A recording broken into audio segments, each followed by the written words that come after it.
We know that sharing between teams helps to reinforce the culture of collaboration that we are trying to build within our organization. So in this podcast episode, we are going to talk about why that sharing is important and then provide numerous considerations or strategies to support the sharing of teams across an organization. Let's get started. Intentional and purposeful focus on building a culture of collaboration is the secret for leaders striving to make a difference. In building a culture of collaboration, Kurtis and Lorna Hewson will share simple tips, ideas, and strategies to take your organization's collaborative efforts to the next level. So welcome back to another episode of our podcast, Building a Culture of Collaboration. Once again, I'm Kurtis Hewson, lead learner, co-founder of Jigsaw Learning. And I'm Lorna Hewson, lead learner and co-founder of Jigsaw Learning. So we come to you on a regular basis talking about how do we go about building that strong culture of collaboration within our organization. The idea that we're not operating as individuals or even groups of individuals, but highly interdependent, mutually accountable, goal and priority driven teams being absolutely essential. But we want to ensure that teams start becoming accountable to one another as well, not just to a power dynamic or a hierarchy of we report up to the manager or up to the leader, but how can we get teams accountable to one another? So let's take just a moment. Why do you think it's important that teams are accountable or building assurance between each other and not just to a direct report, let's say? I think part of this goes back to that idea that when you articulate your work to someone else, it provides clarity for yourself, but it also provides clarity to the people that you are sharing those ideas with. Right. So just being able to create that sharing time between teams where my team is responsible for sharing the work that we're doing with your team, we get that chance to be able to clearly articulate and clearly define the work, but also, even more, allow an opportunity for other people to ask questions to help to move us to that next step. Well, and I think what that does is helps to level out the organization in some ways as well, in that it's not just that I'm accountable to the direct report who sits above on the org chart,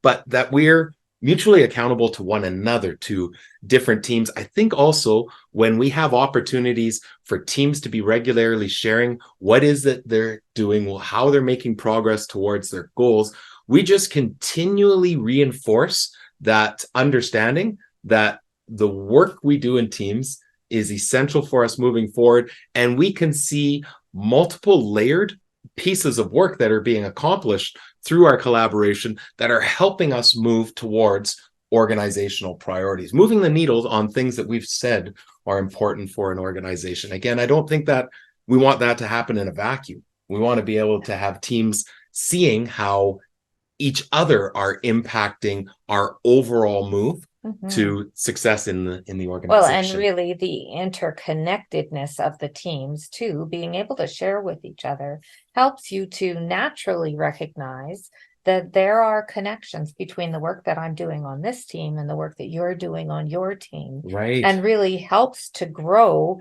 that we are all working to those greater goals within the organization. And we do that by the work of each individual team, but then the work of connecting between teams as well, and even recognizing the value of what I do is actually contributing or possibly creating the foundation for the work that you're doing too. So I guess in a sense, we talk about team members being accountable to one another within their own team, but in a bigger sense within the organization, that teams become accountable to other teams as well. That mutual accountability extends through. So let's share out then, what are some ways that we can do that in our organization? How can we get teams sharing on a regular basis? I reflect back to our own school-based organization, where when we would create annual goals that were being established, Do you remember us having them up Yeah. on post-it notes around the room and people circulating in a gallery walk on initial draft goals to be able to provide some feedback, to be offering different suggestions, ideas, potential strategies or work that a team could be thinking about to help them achieve that particular goal? I think you need to have clear goals for teams to actually make it a team, but getting that early feedback is a really good way to start that team sharing, whether it's creating annual goals, biannual, quarterly, monthly, whatever that looks like in your organization. Yeah, and I love the idea of, and we used to do it quite regularly, that idea of doing a gallery walk where we have evidence of the work that we're doing and providing feedback through that reflection and providing suggestions cross team. I'd also say that thinking about timely opportunities for feedback between teams is important too. So even at the beginning of the year, being able to say, okay, there are 3 times in the year that we are going to come together to share the work. And it might be, at the beginning to have a team set their goal and share that, the initial steps some of that they're feedback beginning, like we talked about. And then mid-year, and then at the end of the year, and really to look at those stages of development, having chances to be able to get feedback from each other, but then allowing each team to take that feedback away and reflect on it and think about how does that help, hinder, help us to move forward into our next steps. If we think about that in terms of, in those quarterly reviews or if, the 3 times in a year, whatever that timeline might be that we've established. But to actually set that timeline at the beginning, that you are going to have that opportunity. So I like that as far as being able to share out across a larger organization or across a unit within an organization. But we had also built in a structure where team leads could come together frequently. In fact, within our own school organization, that would happen on a monthly basis, where each team would have a team lead that would meet. And we used just a really simple agenda format that allowed the leads to be able to report out, what have you done? What have you learned? And where are you going next? And then we get feedback. It was a chance to celebrate some of the successes and progress that were getting made with the leads. And then also an opportunity to troubleshoot challenges that may be coming up.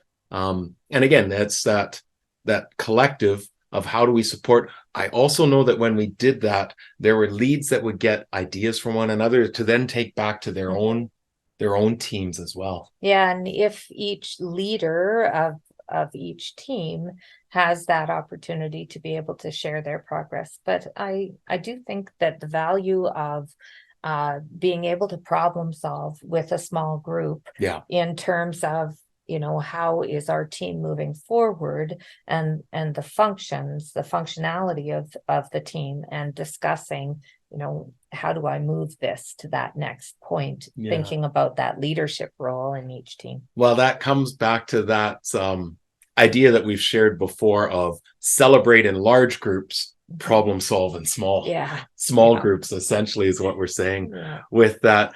I think it's also interesting when you think about that lead team. We did reach a place within the organization where that lead didn't need to be static necessarily. It was each team select someone who's going to come and join for that smaller group debrief. And we had some teams where it was natural who was the person, but then we also had teams that would say, okay, this month it's your turn to go and be able to share out and problem solve in that smaller group. Yeah, and actually that gives an opportunity to build leadership skills as well in alternating those team members for leading the groups. So I think, again, another strategy, and you alluded to this, is in that large group being able to report out on a regular basis or timeline. But I also know that whether it's in staff meetings or other team gatherings or things that you're doing with your staff, it doesn't always have to be large group. It could be that we're going to assemble into smaller groups with people from different teams just to be able to share out what's 2 things that you've done over the past month that's helped your team make progress towards the goal that you've established that's aligned with our greater organizational goals? I've been in staff meetings where it's even just as simple as you have 5 minutes, find a partner from another team and just respond to this question of what are 2 things you've done to make progress around your goal. Well, and we can take that another step. If you have a little bit more time than the 5 minutes at the staff meeting, then having that opportunity to think about, share 2 celebrations, share a challenge, and then share a question that you would like the other teams to be able to respond to or to reflect on as you move provide forward. A little bit of insight. Yeah, Great strategy.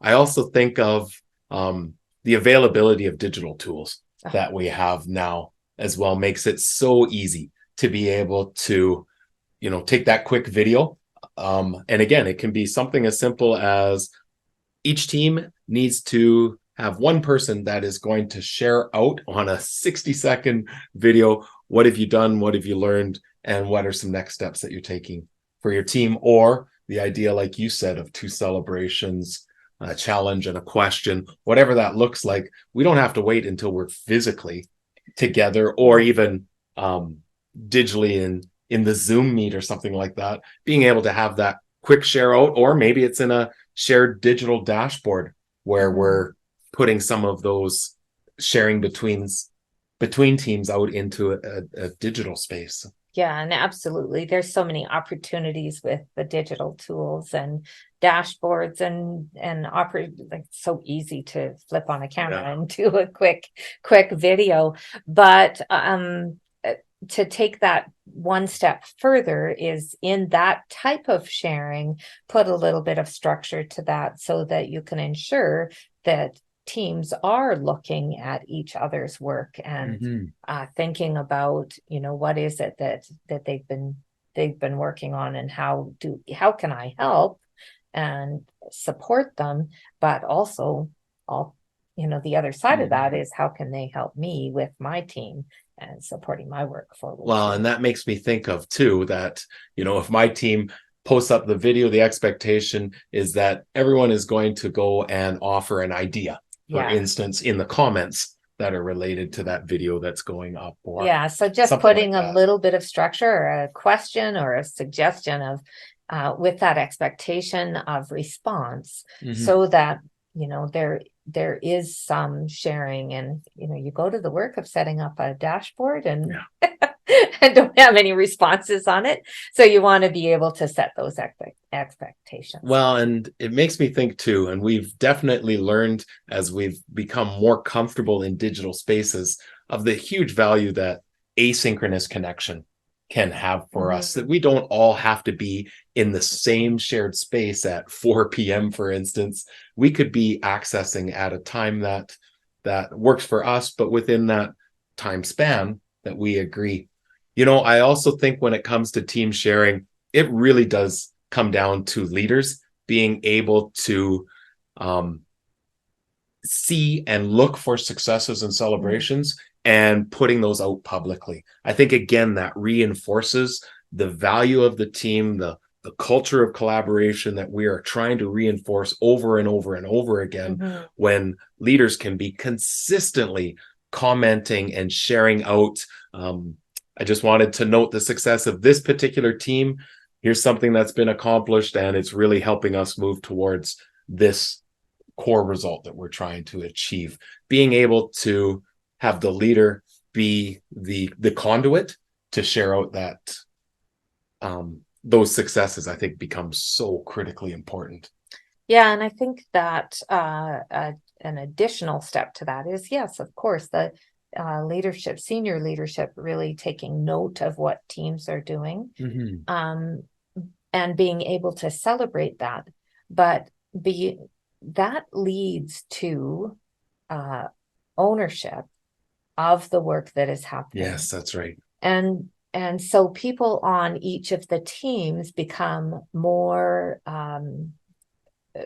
dedicated to that work because they have been celebrated and they have been recognized in terms of the work that they're doing.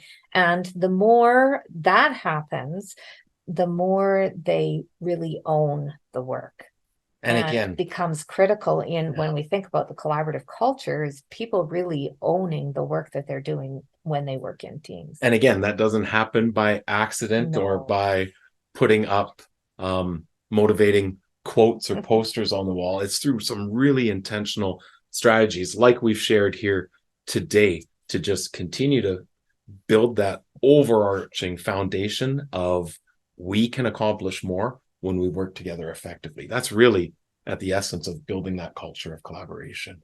Well, and the importance of all these strategies we've shared is that it's not enough just to create teams. Yeah. But being able to put some structure, put some dedication to your commitment to sharing your work and to celebrating your work and sharing your challenges too, all contribute to that culture of collaboration. And that just made me think too, that creating not just the opportunity to share, but the expectation that we share out becomes so critically important. And again, that's intentionality for us. Yeah.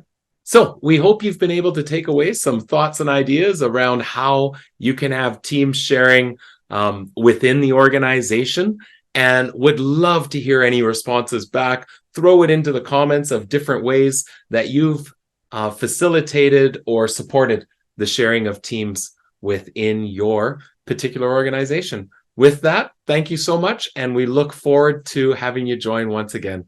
Take care, everybody. See you soon. For more on collaborative response, visit jigsawlearning.ca or join the JL Insider to receive access to newly added resources and content. Make sure to follow us on social media. Subscribe to the podcast and the Jigsaw Learning YouTube channel to access past and upcoming episodes. Join us again as we continue to share tips, ideas, and strategies to help you continue to refine your culture of collaboration.